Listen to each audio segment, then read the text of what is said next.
Ghana Christian International High School. I urge you all to subscribe to His Love TV. Thank you.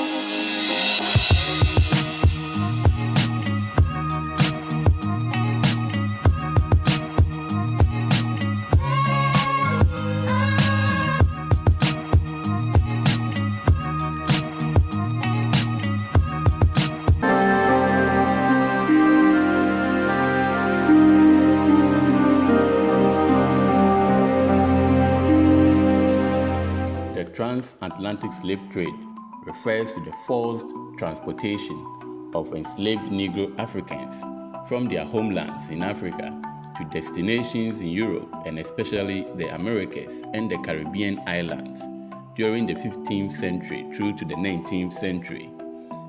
The slave consignments were usually taken across the Middle Passage, thus the Atlantic Ocean, hence the term transatlantic slave trade. It began in the 16th century and progressed through centuries until it was eventually suppressed in the 19th century. How did this trade begin? It is agreed among historians that Portugal was the first European country to begin the transatlantic slave trade in 1441. In 1441, Gonçalves, one of Portuguese explorers, returned to Lisbon, the capital of Portugal, with a party of 10 Africans whom he presented to Prince Henry. Prince Henry hoped to convert them to Christianity, educate the most talented among them, and send them back to their countries as missionaries. However, Henry's hope never appeared to have been realized. More and more Africans were brought to Portugal and sold. It is recorded by the time of Henry's death in 1460, between 700 and 800 slaves were exported annually to Portugal. Henry himself is said to have condemned the sale of Africans, but the kings and princes after him supported the act.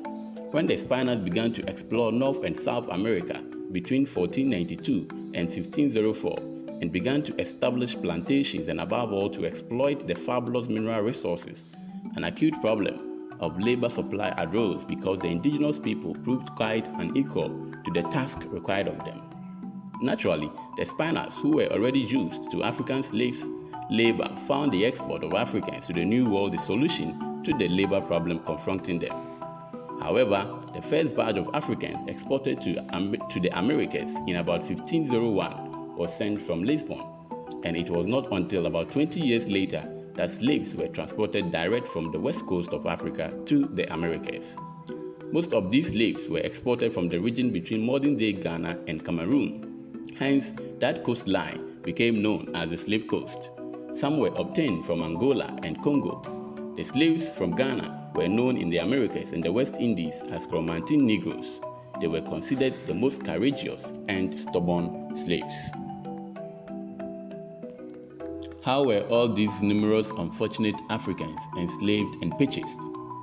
The European slave traders brought down commodities such as textiles, beads, bright metal ornaments, copper, iron bars, etc. They also imported large quantities of gunpowder, and alcoholic liquor and knives. Besides, they came along with certain items including iron shackles and fetters to chain up the slaves. Bowls for feeding the slaves and other food containers were brought down. There were also whips to supervise and punish stubborn slaves. The European slave traders established outposts on islands and coastal ports where they dealt with the neighboring African merchants and rulers. The Europeans built castles and forts to serve as warehouse for the human commodity and to protect themselves from attacks, respectively. In the interior, the coastal peoples like the Fante acted as middlemen in the transaction between the slave traders and the European slave buyers. While the European merchants remained at the coast, the African agents would go inland to buy the slaves from the chiefs and the slave raiders. Africans became enslaved in four main ways. First, criminals were sold by chiefs as punishment. Secondly, free Africans obtained from raid gangs. Thirdly, domestic slaves were also resold. And the last one, prisoners of war were also sold into slavery. Transportation of slaves from the buying centers in the hinterland to coast was done under very harsh conditions. The slaves marched in chains, supervised by special overseers. The slaves were forced to carry other goods bought by the agents for resale on the coast. The slaves were flogged or shot whenever they rebelled. Those who fell sick were left to die. Many of them died of exhaustion, thirst, and disease. Usually, the captives arrived at the coast looking dirty due to lack of maintenance of personal hygiene. However, in order to make sure the situation was not worsened, the captives had a last stopover at a village called Asin in the central region of Ghana, where the captives took their last bath in a river known as the Donkonsio or Slave River. Here, they had their heads shaved, well properly washed, and had their bodies smeared with oil to make them appear healthy and refreshingly young. The journey from the hinterland to the coast was referred to as the first or initial passage.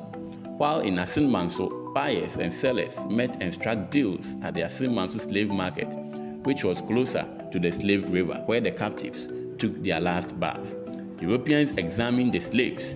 The marketing of slaves took two forms, that's barter system and through the use of money. At Asin Manso, the captives were then handed over to the European slave merchants.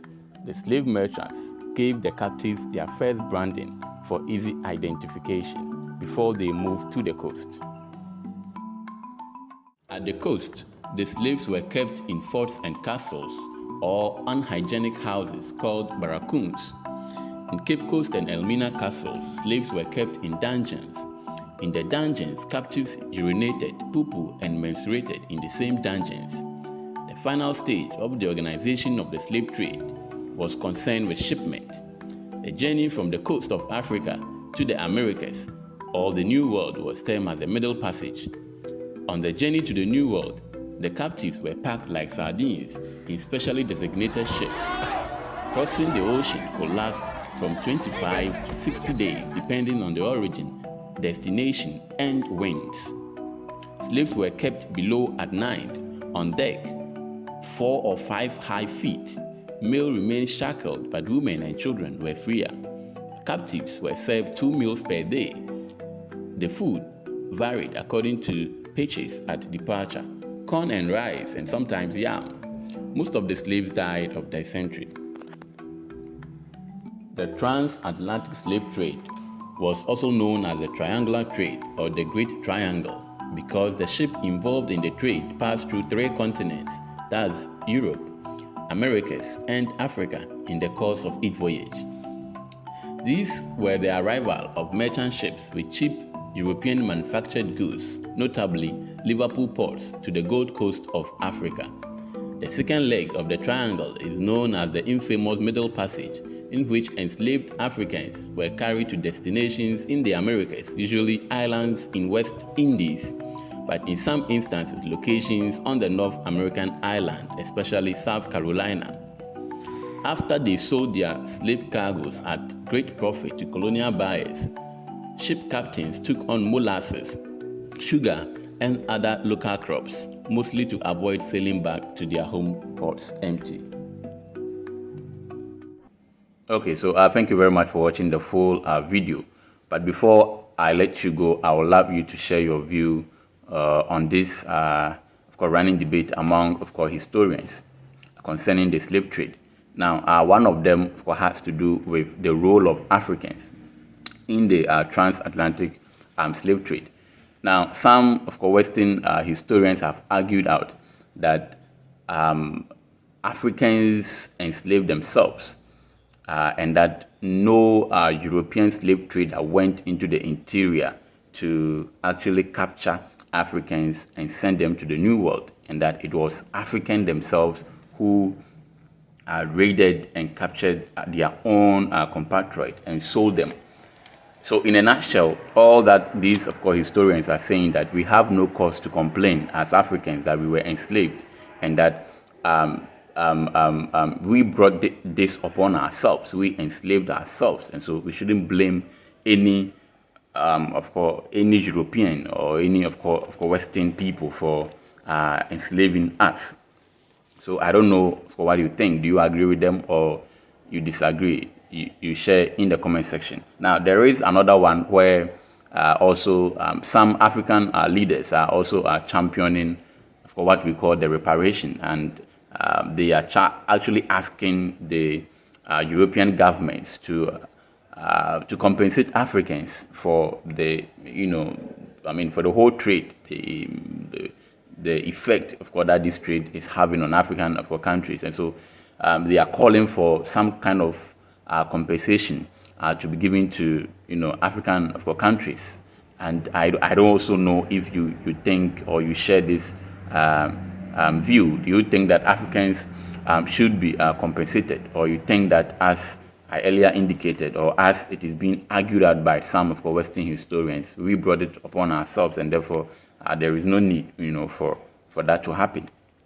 Now, the next one also has to do with the apology. There has been apologies being issued by some of these, of course, European powers, and I think Belgium, also the King of Belgium, did one.